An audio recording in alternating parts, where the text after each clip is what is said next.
In this interview, Odd speaks with Jeffrey Sitcov and Joanne Newgard of Doors of Change. Since 2001, Doors of Change has been transforming the lives of homeless youth, one young person at a time. Originally called Photo Charity, the 501c3 has raised over $4.7 million. For more than 20 years they have helped place over 2,200 homeless youth in safe housing and off the streets. In 2013, the agency identified a significant gap in the services and resources available to transitional age youth, those between the ages of 16 and 25, and decided to rebrand as Doors of Change and deliver a unique service to address this critical need. Doors of Change works with youth ages 17 to 25 years old. Recognizing that trust is often a significant barrier for youth in need of services, Doors of Change selected music and art as a non-threatening way to engage young people living on the streets. By offering music and art instruction in a small group setting, youth are given the opportunity to explore their feelings and challenges through the arts, achieve a sense of mastery for the first time, develop social skills that are positive and constructive, and create a vision for the future that is filled with possibility. If you'd like to help, we urge you to visit doorsofchange.org today. All right. With me right now is Jeffrey Sitcov of Doors of Change and Joanne Newgard. But they are responsible for Doors of Change, which is an amazing charity. But I'm going to let Jeffrey tell us what Doors of Change actually is. Go ahead, Jeffrey. Doors of Change is a 501c3 nonprofit that for the last 20 years has been helping homeless youth between the age of 16 or 17 and 25 get off the streets. Which is a wonderful thing. Now, it started as something else originally, right? Didn't Doors of Change start as a different name? Yes, Photo Charity is our nonprofit, and my photography befriended Billy Joel and Elton John, and they started trusting me and signing keyboards for us 20 years ago. And so I didn't know what to call it, so the photography was a huge, important part of it. But after 10 years, people said, how does photography have to do with homeless youth? So then we do business as of Doors of Change the last 10 years. It's a wonderful cause to go after. I used to work in Tucson, and I worked a lot with psych and substance patients, specifically children. And the homeless population there was just insane, and it often felt like we were putting Band-Aids on gunshot wounds. So it's great to see that there are charities that are actually focused on trying to help. It's important because most people ask us, why are these kids on the streets? That's the number one question. What we found over 20 years that most of these youth, a very high percentage, are homeless because they come from such dysfunctional families. It's not safe for them to be in the house. It's safer for them to be on the streets, actually, which is sickening. Their parents are drug addicts. Their parents are alcoholics. If they're LGBTQ, they get kicked out of their house. It's just horrendous. So they do not want to be on the streets. Once they're on the streets, it's very hard for them to get off the streets because they don't trust anybody. Right. Well, I mean, why would you? And then too, I mean, there's the social skills and stuff that get changed, and you know, there's a way that you have to behave once you're on the street versus when you're in regular society, without licenses or work histories or things like that. It makes it harder for them to even try to reintegrate back into what would be considered regular society. Correct? Typical outreach 20 years ago would take 6 or 9 months to gain trust. That's too long. Yeah. Because by that time you lose these kids. But we found that music and art has been our secret sauce.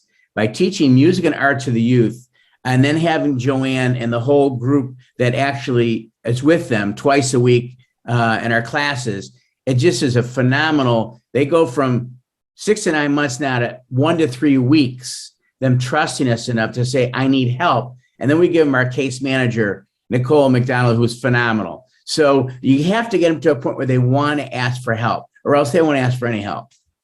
That is amazing, though, that truncated timetable from 6 months to 1 to 3 weeks. Yeah. I applaud that. That is truly amazing, because I know how hard it was to get those kids that I saw on a daily basis for a month. Yeah. To even begin to want to talk to me, let alone trust me. Yeah.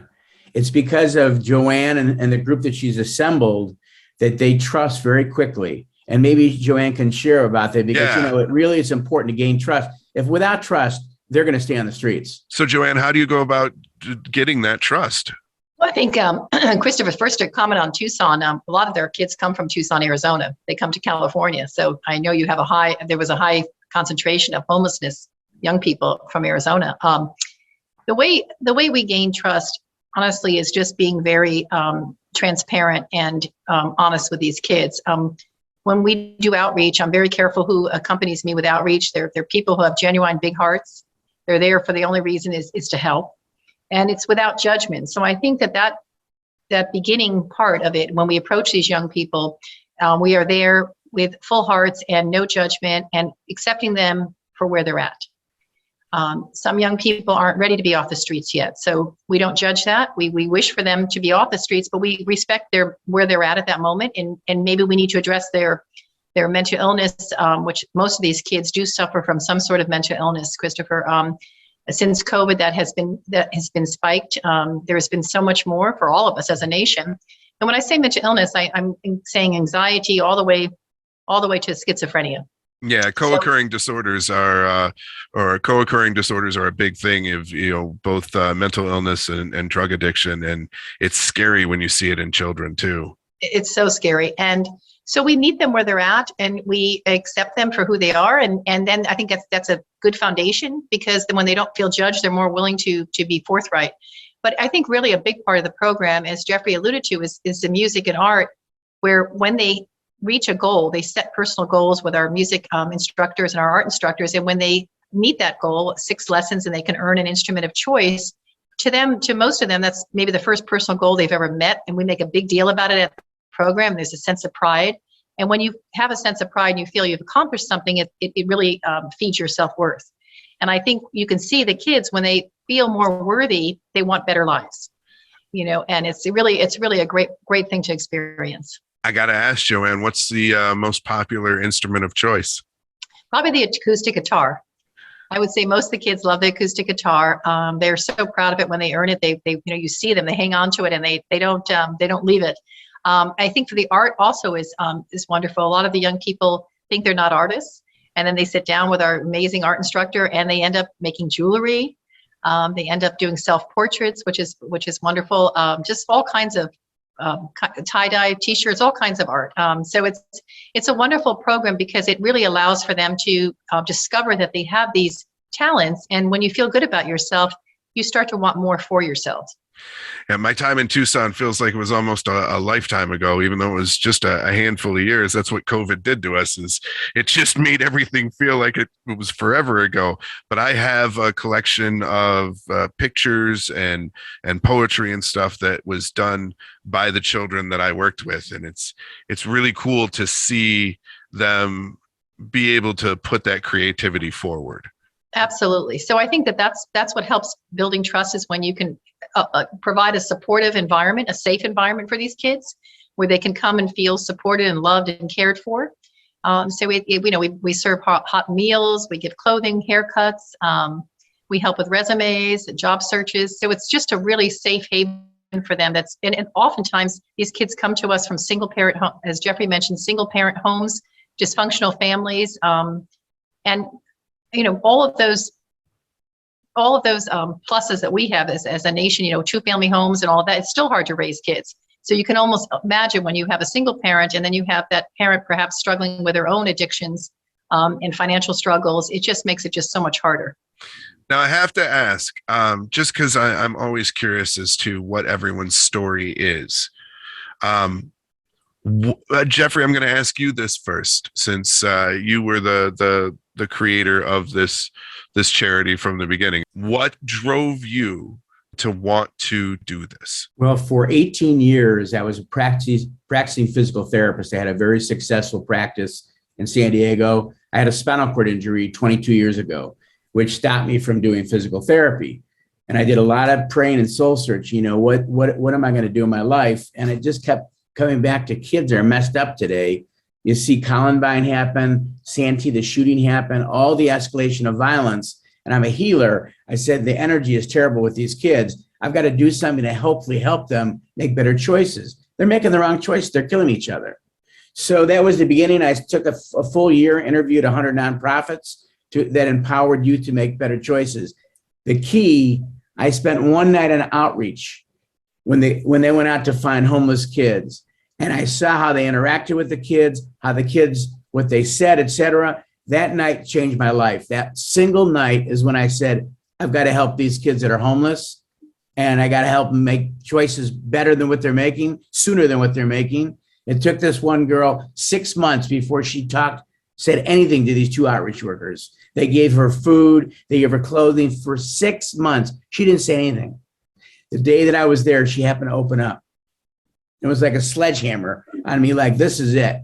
So that's what I've been doing ever since. It's been on July, it'll be our 21st anniversary. Now, on that one night with the outreach, and I don't want this to seem like I'm trying to get you to talk bad about it, but I'm going to preface this with my own experience working with certain groups, and I'm not going to say who or what or anything like that. But it left me, part of the reason that I got into the field is I wanted to do better than what I was seeing. And it was that kind of the case, No. These were great outreach workers. They were caring outreach workers. And the kids can open up when they open up, but it just showed me it's too long. Yeah. 6 months is too long. And so I brought a blues group into the shelter just for one night to give them a little, for their soul. The kids went crazy, dancing, hugging each other, singing. And the instructors came to me and said, Jeffrey, I've done this 30 years. I've never seen more kids excited about anything. The next morning, I started the music and art program. It's going for over 20 years now. Well, music is the ultimate language, really. I mean, it doesn't matter how grumpy or angry or how scared you are. A lot of the times, if you hear music, you can kind of fall into a nice little groove and find that happy spot for a little bit. So it makes perfect sense. That was a wonderful idea you had. Well, I think it came from above. Well, but I think that we have seen over 20 years now that these youth trust us. We've helped over 2,300 youth get housing, get off the streets. And we've helped 8,300 youth through our music and art program. So we've helped thousands of kids. And Joanne is such a tremendous leader. And we have such great people and such a great team. Our caseworker, you can't get better than these people. And so together, the youth will know if you're BSing them, they'll see right through you. Oh, yeah. But if you really want to help them, they see that also. And that's why they keep coming back to us. They say to us, this is the only place I feel safe for my whole week. So that's why they keep coming back. When you have 16 or 17 to 25-year-olds come back 8,300 times, that speaks volumes. Now, Joanne, same question to you. What was your I have to get involved moment? Well, I think, Christopher, this is my second career in life. And I've always had, about 5 years ago when I decided to retire from my first career, I always have had a love for young people. I have 2 adult children, and our house was always the house that people would come to as a teenager. And my daughter, when she was in high school, had asked me if we can help out a friend of hers whose mom had abandoned him, and if we can have him stay at our house for a few nights. And 3 years later, Ryan left and went to the Navy. So I realized what an impact our family had done for this young man and how we helped him. And if we hadn't taken him in, what would have happened to him? And it just always stayed with me that I need to do this more. We need to do this more as a community, as a society, to help those who don't have good families and who aren't fortunate enough to have 2 parents and to have all the amenities that we provide our children. So I knew at some time in my life I was going to go back. And when I met Jeffrey and made my decision, I saw his passion, and I love the age group, transitional age groups, 17 to 25. I love the music and the art, and I love the outreach. So it was a natural, for me, it felt very natural transition to this. And I'm very, very pleased with the decision. It's been 5 years, and there's so much more to do to help these young people, but we're doing it. Yeah. Now, I got to ask, Jeffrey, you said this is year 21, right? This is going to be our 21st year in July. Yeah. How many of the youth that you've helped, how many of them come back and volunteer to help others? We have many. And the ones that have really succeeded know that it's their job, that they want to help others get to where they were, because they were on the streets and now they're off streets, very successful. I'll share with you, let me see, Justine I talk a lot about. She was 12 to 16 when she was homeless. And she was homeless because she didn't want to be homeless, but her mother was a alcoholic, and her boyfriend used to beat her up, literally drag her by the hair, and then started taking her clothes off at 12 years old. And she said, I cannot do this. And she left at 12 and joined a gang, shaved her head, and, was on the streets for 4 years. When she came into the shelter, she was so depressed, she was on suicide watch for 6 months. She tried to commit suicide twice. And so she wouldn't look at me in the eye. She's the only person in 20 years that has not literally looked at me in the eye for 2 months. And she said, I want to learn how to play music. The first thing she said to me. And we gave her the music lessons. And then after about 2-3 weeks, she goes, can I join the art class? We said, sure. So we got her into the art class, and that art class literally changed her life. She started making jewelry. She started selling jewelry. For the last 12 years, she's been selling jewelry. Got her through City College, got her through UC Santa Barbara, magna cum laude. She's now in law school. She's got 2 semesters left, and she's going to be an attorney. And I want to show you a picture before and after. I'll be right back. Jeffrey's so passionate about Justine. Hey, when you have one that touches you like that really gets into your heart. So this was Justine when she was 16. She was all black before this. You notice how her dark black outfits. She was so bad, but that was her when she was 16, and this is her now, and she's going to be 2 more semesters since she's an attorney. Wow, that's a great turnaround story. That's amazing. Yeah, and there's many like that. So I've got some numbers here, and they honestly blew me away to see it listed, like 3.5 million homeless youth in America. That's just mind-boggling. That you hear all the time, and people talk about the homelessness problem, but mostly it's always like, well, they smell, they're in the parks. Nobody's actually talking about the other side of things of what can we do to actually help. It's always that these homeless people are a nuisance for whatever reason. They never saw them that way. Transitional age youth, ages 16 to 25, are the most underserved of the homeless population. Yes. Why do you think that is? They feel that they're adults at 17, 18. They don't need anything, but that's completely wrong. And there's no funding for them. Now, finally, after 21 years or 20 years, there's finally the last 2 years starting to have funding for the 17 to 25-year-old, the transitional age youth, finally. Okay. But, these youth, as I said, don't want to be homeless, but they are. And I'll tell you, just so you'll know that in America today, of the 3.5 million, 40% are LGBTQ, 40%. Yeah. And for our numbers, it's 60% of our kids are LGBTQ. Now, as society has become more aware of LGBTQ, subsect of society, has the problem gotten worse or better? I think it's not. Society has been more accepting, of course, Christopher, but the problem is these kids come from parents who aren't accepting of it. So many of these kids leave. A lot of them are from the Midwest, and they leave because their parents, when they do come out, their parents aren't accepting of it. So I think that society is more accepting, which is wonderful, but we're still working with the parents.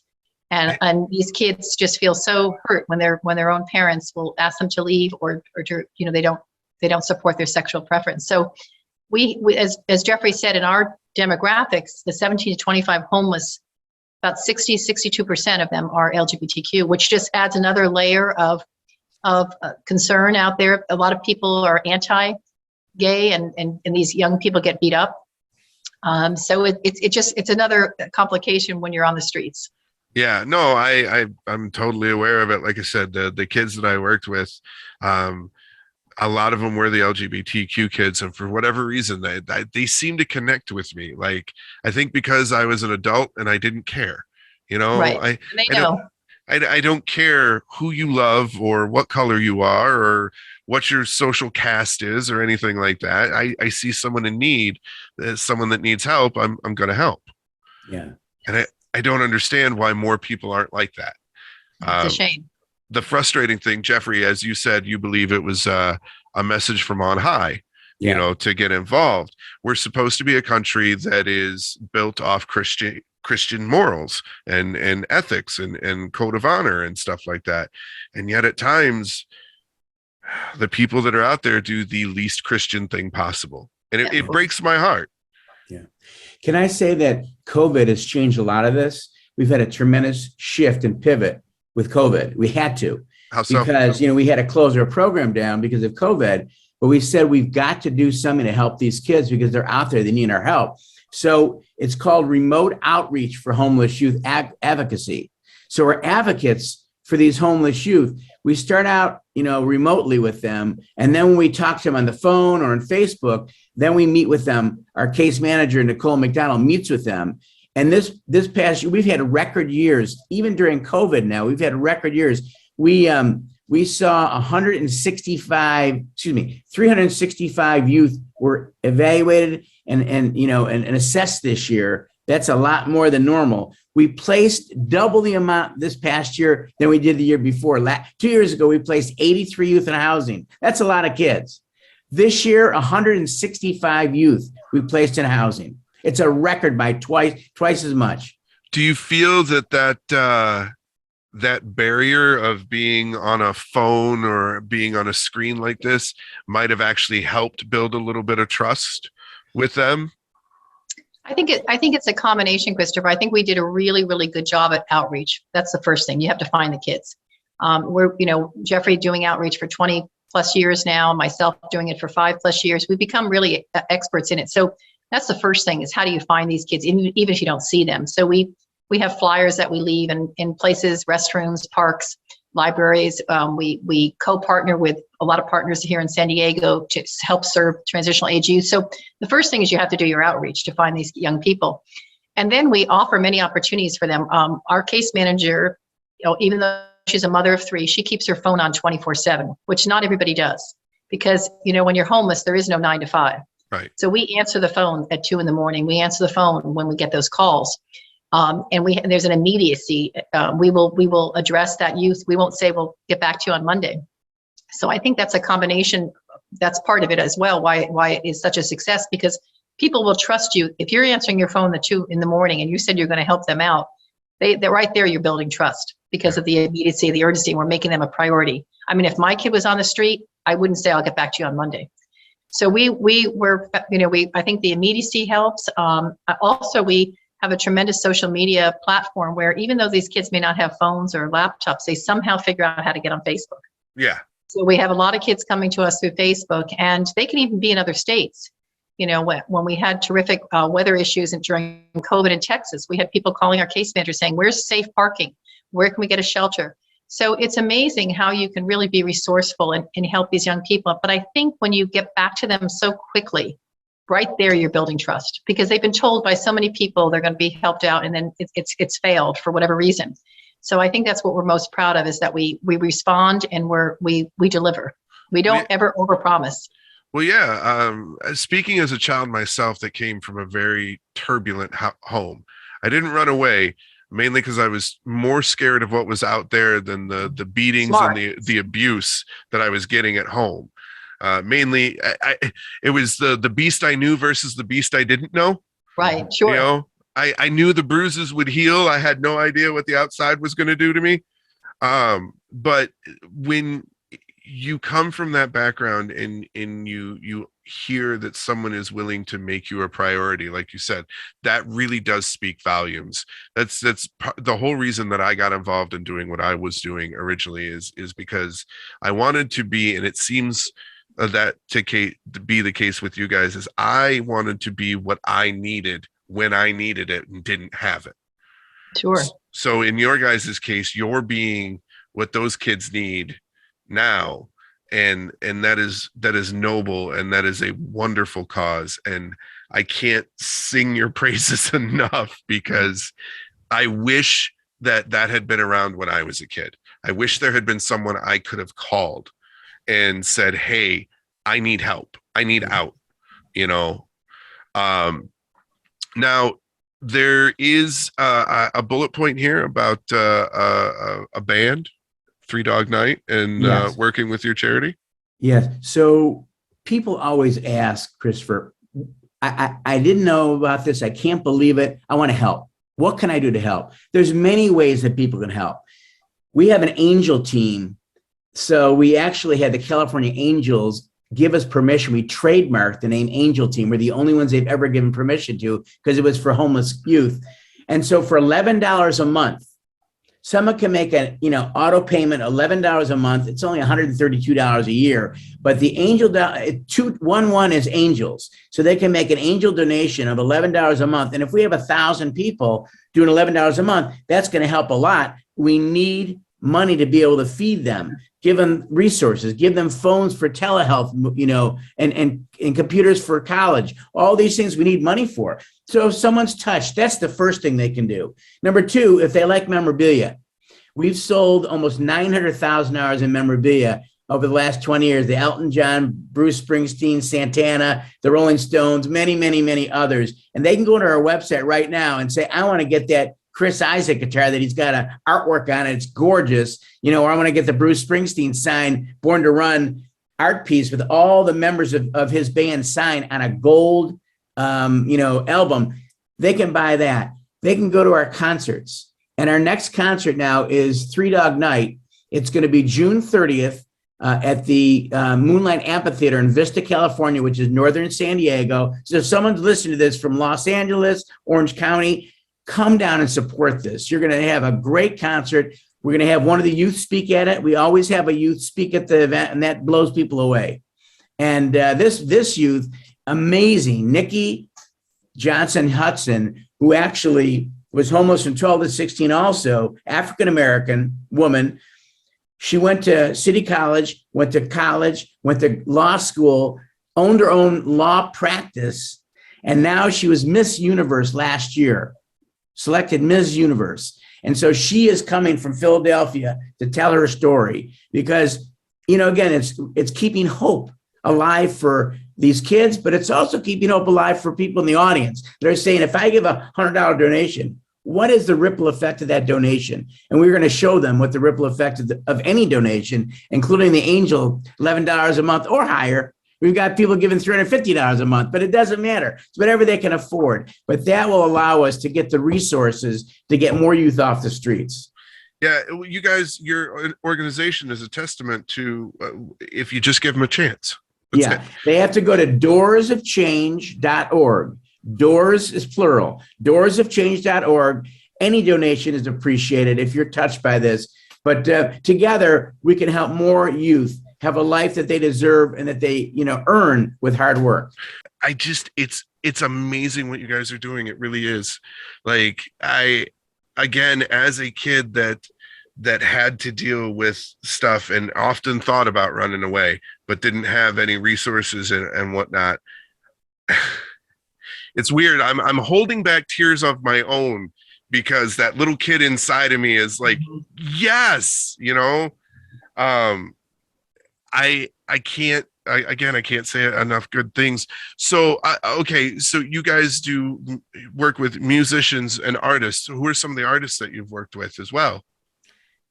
Well, Billy Joel was the first. Mm-hmm. And then Elton John came 3 months afterwards because he told him about what we were doing. He wanted to get involved.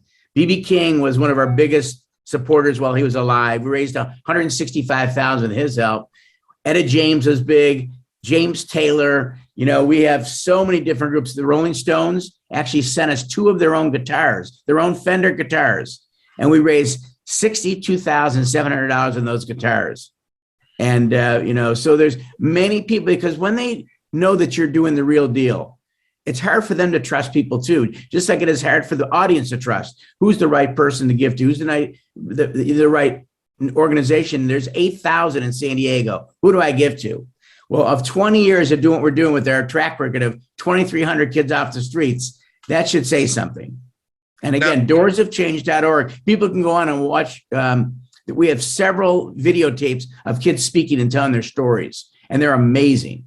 We have the memorabilia on there, but you can also get the Three Dog Night tickets. And the tickets start, by the way, at $49 for the lawn seat. So anybody can afford to go to it's an outdoor venue, so it's safe for COVID. That's great.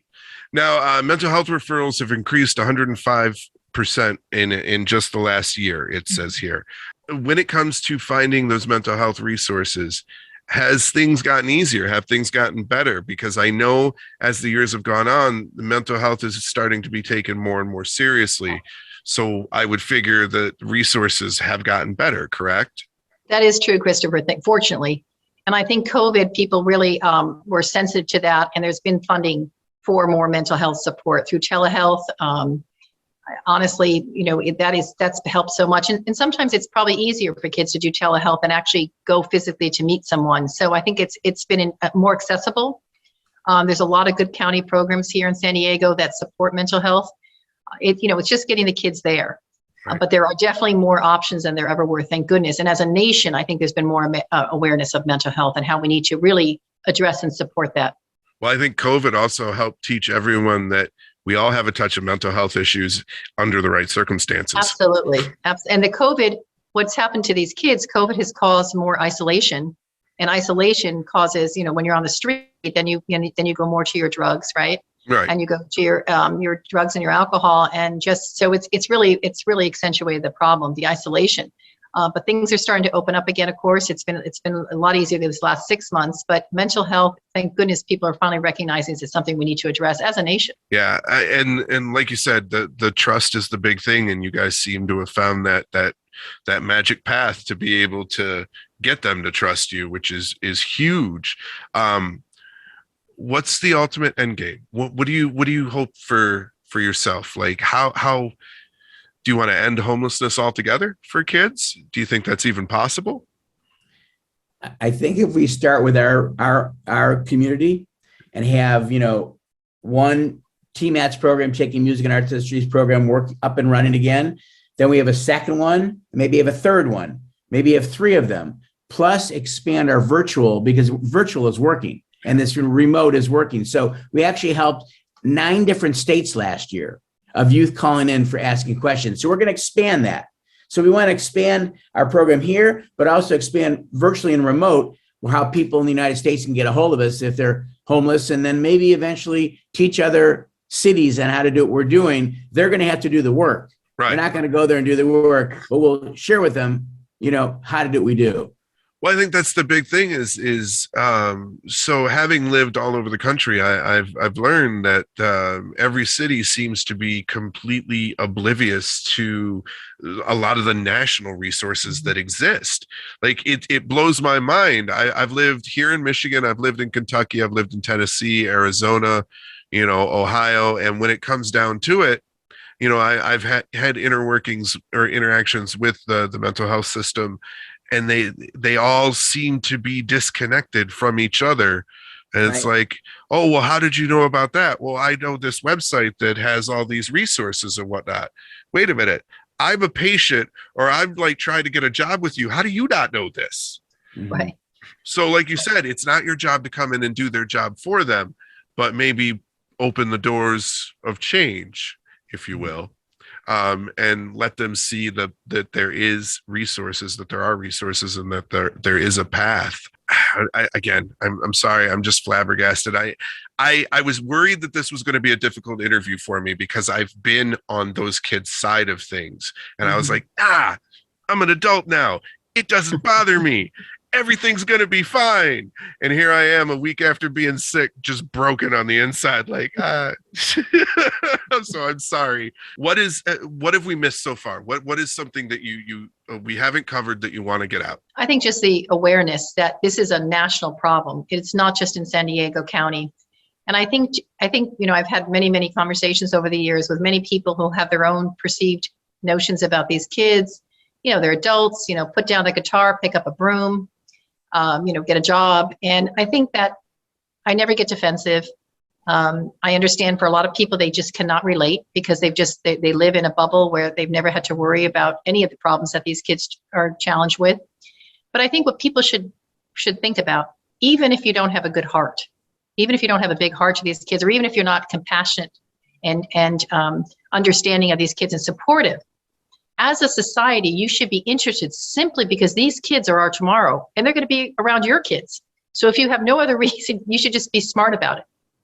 If you can't invest with your heart, invest with your mind then. if you want a safer society, you should help break the cycle of homelessness, which is now helping these kids. Well, that's one of the things that's frustrated me most is everyone likes to say, well, it's not my problem. Mm-hmm. It is their problem. They want to point their finger and wag their finger at everyone and everything, but then they want to say, well, it's not my problem. I don't have to fix it. And you're right. I mean, yeah, everyone should be involved in some way. Open your mind, open your heart, or open your wallet. Just open the hell up one way or another. Exactly. Yeah. And it's going to cost them money of their own in taxes. They have these kids on the streets with, drug abuse problems and mental health problems, and, all the expenses for the going into the police, going into court, going into everything. It costs a lot of money, millions and millions, millions of dollars that we can take care of. So the thing I want is to let people know there is hope. These youth can break the cycle of homelessness and get off the ground, be productive citizens. We've seen it for 20 years. They just need help. That's the first thing. There is hope. And the kids also get hope from this. And so if you're touched by this, and if you do nothing, it's not going to help at all. But if you're touched by this and you say, you know something, go to doorsofchange.org, make a $20 contribution, a $100 contribution, a $1,000 contribution, whatever you make is great. Make something, do something to help these youth so we can have a better tomorrow for them. Because we know the secret sauce. We know how to gain their trust. It's up to them to work hard, but if they start feeling better about themselves, which they do when they start learning violin or whatever, okay? And then they start saying, hey, I'm not a piece of garbage like I was told.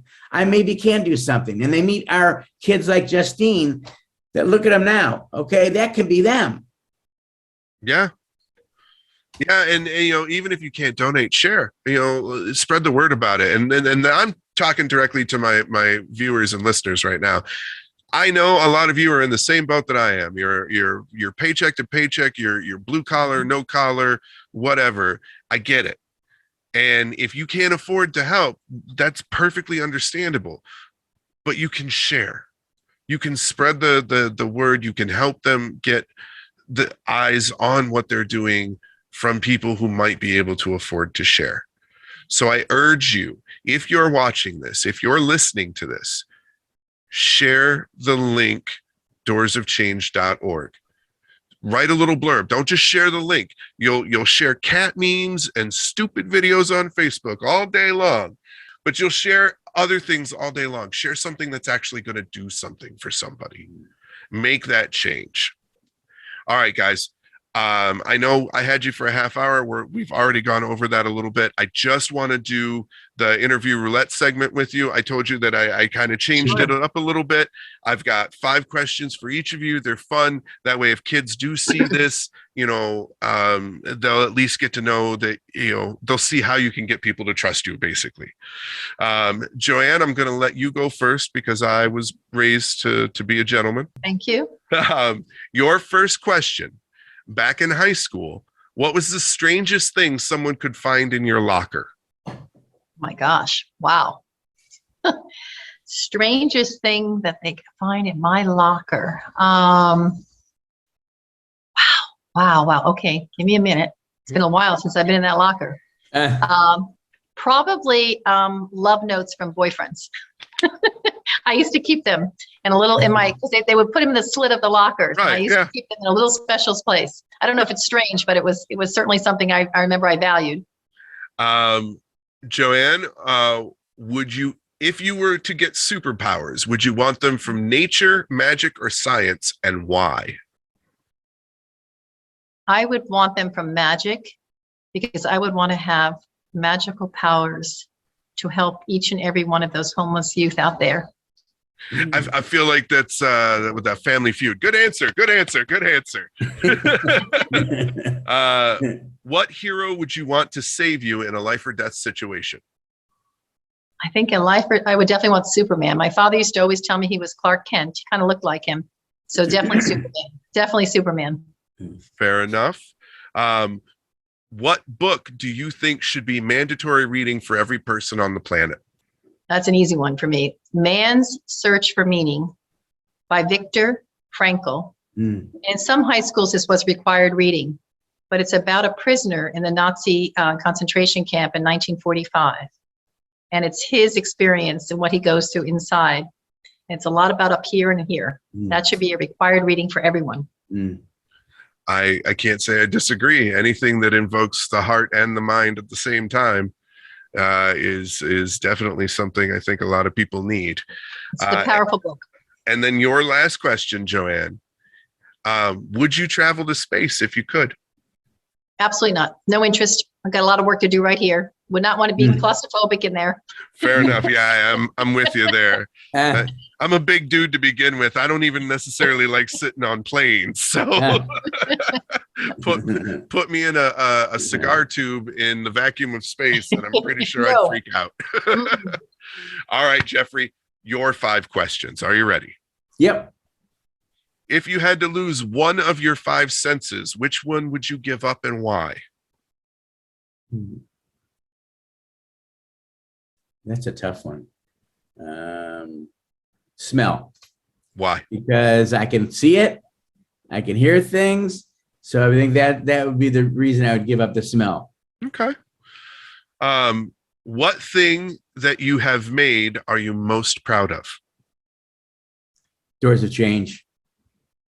Kind of figured that was the answer, but yeah, yes. You should be from what I've heard and the bullet points and stuff here. It's an amazing thing that you've created. You should be very proud of it. If you were going on a road trip, what are 3 must-haves you couldn't leave without, aside from the normal stuff like, you know, your luggage, your tickets, etc.? What are 3 things that you have to take with you? Well, my fiance, number 1. No. Good answer. Well, I'll give it to you, but that would be a normal thing, right? If you're going on a road trip, you'd be taking absolutely. Your partner. Number 2, I drink a lot of water, so my water's got to come with me. And number 3, some cash so I can buy whatever I want when I'm on the way. Fair enough. What's the main thing on your bucket list? The main thing on my bucket list, which is happening, I'm getting married in August. Well, congratulations. August Thank what? you. August 20th. Well, congratulations. I hope you have a wonderful wedding. Thank you. And a wonderful life together. That is all on YouTube. I'm on my 2nd marriage and things are going well now. But like I said, I hope you have a wonderful wedding. After that, it's all up to you guys to make it work. That's true. And then you are a new addition to the crayon box. What color would you be and why? Oh, royal blue is my favorite. Yeah? Why is royal blue your my favorite color? Where I'm colorblind, by the way. But royal blue is my favorite. Okay. So why royal blue? Why is it your favorite? I don't know. I just love the color royal blue. Fair enough. All right. I want to thank you both for taking the time to talk with me. Thank you, Christopher. We appreciate it. Thank you for giving us a great show here.